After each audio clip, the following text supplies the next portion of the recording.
అందరికీ నమస్తే.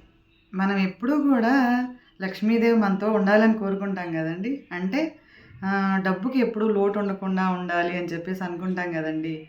నిజంగానండి ఒకసారి నేను అలాగే నాకు తెలిసిన పంతులు గారిని అడగటం జరిగిందండి. ఎప్పుడూ డబ్బు లోటు లేకుండా ఉండాలంటే ఏం చేయాలండి అని జెప్పేసంటే, ఆయన అవునా! నీతో ఎప్పుడు లక్ష్మి ఉండాలా అని జెప్పేసి చిన్న స్టోరీ చెప్పారండి. ఏంటంటే అది ఒక బ్రాహ్మలాయన, ఇంకోటి కోమట్లు అంటే వైశ్యాస్ అండి. ఆళ్ళిద్దరూ చాలా బెస్ట్ ఫ్రెండ్స్ అంటండి. ఆ ఫ్రెండ్స్ ఒకరోజు ఎక్కడికో వెళ్తున్నారటండి. వెళ్తూ ఉంటే నేను అంతటోడిని ఎంత ఫ్రెండ్స్ అయినా గూడా కొంచెం ఒక డిస్కషన్ వచ్చినప్పుడు నేను గొప్ప, నేను గొప్ప అనేసి అనుకుంటారు గదండీ!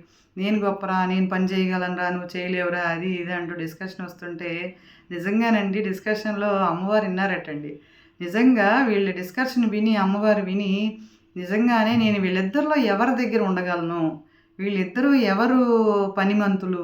అన్నట్టుగా ఆవిడ టెస్ట్ పెట్టిందంటండి. టెస్ట్ పెడితే టెస్ట్ అంటే ఏంటండి? వాళ్ళెళ్తూ ఉంటే బాగా ఎండగా ఉందంటండి. ఎండగా ఉంటే వాళ్ళిద్దరికి బాగా దాహం వేస్తుందంటండి. ఆ చుట్టుప్రక్కల ఎక్కడ మంచినీళ్ళు లేవంటండి. అరే! దాహం ఏస్తుందిరా, మంచినీళ్ళు లేవురా అనుకుంటా ఎళ్తుంటే వాళ్ళు అలా నడుస్తున్నారటండి రోడ్డు మీద. అయితే ఒక చోట వర్షం పడి ఆహ్, గుంటలో నీళ్ళు నిలుస్తాయి గదండీ! ఎప్పుడు పడిందోనండి ఆ వర్షం. ఆ గుంటలో నీళ్లున్నాయంటండి. ఆ వైశ్యాస్ అతను "అరేయ్! అక్కడ నీళ్లున్నాయిరా తాగుదాంరా బాగా దాహమేస్తుందంటే" ఈ పంతులు గారన్నారంట, "అరేయ్! నువ్వు వెళ్లి తాగరా నాకు అంత నిష్ట, మడి, ఆచారంరా నేను తాగనురా నాకు ఆ నీళ్ళన్నీ రోతరా" అన్నారట ఆయన పంతులు గారు. అయితే "నువ్వు తాగకురా నేను తాగుతాను నాకు దాహమేస్తుందని" జెప్పేసి ఈ వైశ్యాస్ అతనెళ్లి ఆ పైన ఉన్నదంతా ఏమైనా ఉంటాయి గదండీ కొంచెం అవంతా ఇలా అనేసి కొంచెం లోపలున్న తేటగా నీళ్లు తీసుకొని తాగాడటండి. ఆయన దాహం తీరిందట.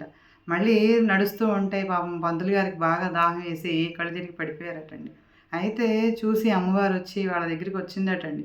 వచ్చి "ఓహ్! అమ్మ నువ్వొచ్చావా?" అని జెప్పేసి పంతులు గారు లేచి అప్పుడు అన్నారట అండి అమ్మగారు. అంటే అమ్మవారు ఏంటంటే అవసరానికి ఏదైనా చేశాడు. అక్కడ ఏంటంటే అది గలీజుందా? ఏముందా? మంచిగా చూసుకొని తను వెతుక్కున్నాడు. తన బతుకుని చూసుకున్నాడు అన్నట్టుగా నేను వైశ్యాస్ అతను ఏ పని చేసినా ఆ పనిలో నేనుంటాను అని జెప్పేసి అమ్మవారు అన్నారటండి. అయితే పంతులు గారు చూసి "అమ్మ మరి నేనేం చేయాలమ్మా?" అన్నారట. అంటే పంతులు గారిని అన్నారటండి అమ్మవారు. ఏంటంటే ఎంత చేసినా గూడా మీరు కటిక దరిద్రాన్ని అనుభవిస్తారు. ఏంటంటే మీరు విద్యను అమ్ముకుంటారు అని జెప్పేసి అమ్మ చెప్పిందటండి. అంటే నిజమే గదండీ! వాళ్ళు వేదాలని, అవని, ఇవని మంచి పూజలని లేకుంటే గుళ్ళో అర్చన లేదంటే ఏదైనానండి పితృ కార్యక్రమాలని అవి చేస్తేనే గదండీ వాళ్ళకి రూపాయి. మిగతా పనులన్నీ వాళ్ళు అంతగా చేయలేరు గదండీ! నిజంగా ఆ వైశ్యాస్ అతనికి నిజమే గదండీ! నేను అనటం గాదండి. నేను కులాన్ని గురించి మాట్లాడట్లేదండి. ఒకళ్ళ యొక్క పని అండి. ఒక మంచి పని మనం నిజంగా నేర్చుకోవచ్చండి. ఆ వైశ్యాస్‌ని మనం చూసి అబ్జర్వ్ చేయండండి మీరెప్పుడైనా గూడా. ఏంటంటే వాళ్ళు ఎట్లా అయినా రూపాయి రాబెట్టుకుంటారండి. నిజంగా వాళ్ళలో ఉన్న తెలివండి అది. రూపాయిని ఎలా రాబెట్టుకోవాలి అని చెప్పేసి. నిజంగానండి వాళ్ళు పుణ్య కార్యక్రమాల్లో ఎక్కువగా ఉంటారండి. అంటే గుళ్ళో కార్యక్రమాలు, పూజలు అవి ఎక్కువ కార్యక్రమాల్లో ఉంటారనమాట. గుళ్ళో ఎవరైనా పూజ జరుగుతుందంటే రూ. 1000 ఇస్తారండి. ఏంటంటే ఆ రూ. 1000లో గూడా ఇచ్చిన దానికి చాలా అర్థం వెతుక్కుంటాడండి వాళ్ళు. ఏంటంటే ఓహ్! నేను రూ. 1000 ఇస్తున్నానంటే ఓహ్! కోమటాయన చాలా మంచోడు. గుడికి రూ. 1000 ఇచ్చాడని ఏం చేస్తామండి గుళ్ళో ఒక ఏంటి అగరబత్తి కొనాలన్నా, ఒత్తులు కొనాలన్నా, నూనె కొనాలన్నా, ఏ పూజ సామాగ్రి కొనాలన్నా ఆ కోమటాయన దగ్గరికెళ్తాం. అంటే ఆయన రూ. 1000 ఇస్తే మనం ఏం చేస్తామండి? రూ. 10,000 సరుకులు ఆయన దగ్గర కొంటాం. నిజంగా అది కూడా అతనికి రాబడే గదండీ!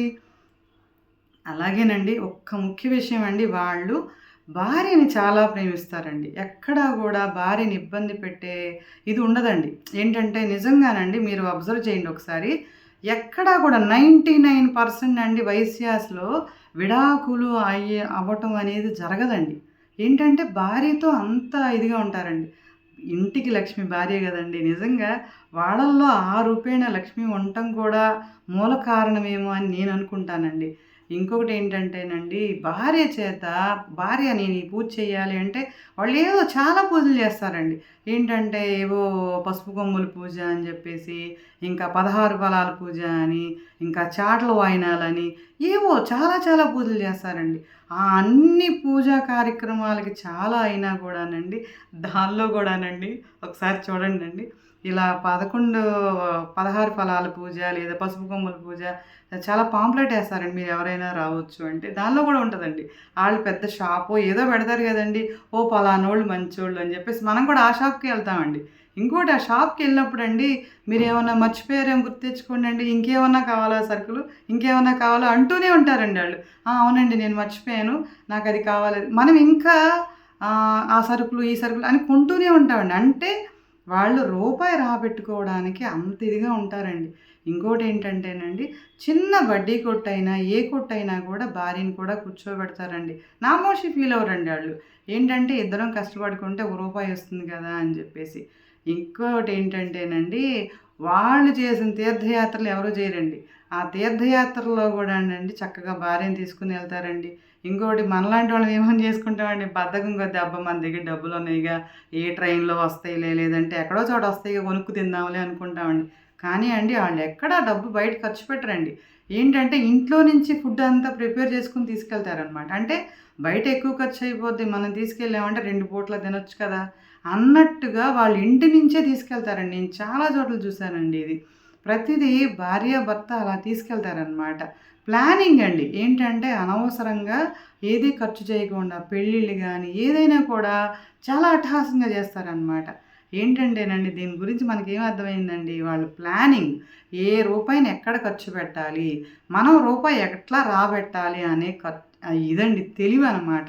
నిజంగానండి మనము డబ్బుని ఖర్చు పెట్టే కంటే గూడానండి, ఎలా పట్టుకోవాలి, అమ్మని ఎలా పట్టుకుంటే మన దగ్గరుంటుంది అనేది నేర్చుకుంటేనండి అమ్మవారు మనతో ఎప్పుడూ ఉంటారు గదండీ! నిజంగా వృధా ఖర్చులు మానండి. మనము ఎప్పుడు ఎక్కడ వాడుకుంటే అలా ఉందాము, ఎలాగా ఉంటే బావుంటుంది అనేసి చేసుకోవడం. ఇంకోటేంటంటే అమ్మవారిని ఎప్పుడూ పూజిస్తూ ఉంటే గూడా మన ఇల్లు, ఒల్లు అంతా శుభ్రంగా పెట్టుకొని అమ్మ మనతో ఉండాలని కోరుకోవాలండి. అప్పుడు మనతో ఎప్పుడూ ఉంటుంది గదండీ! వీడియో మీకు నచ్చిందా అండి? తప్పకుండా చూడండండి. Thank you. మీ రజని.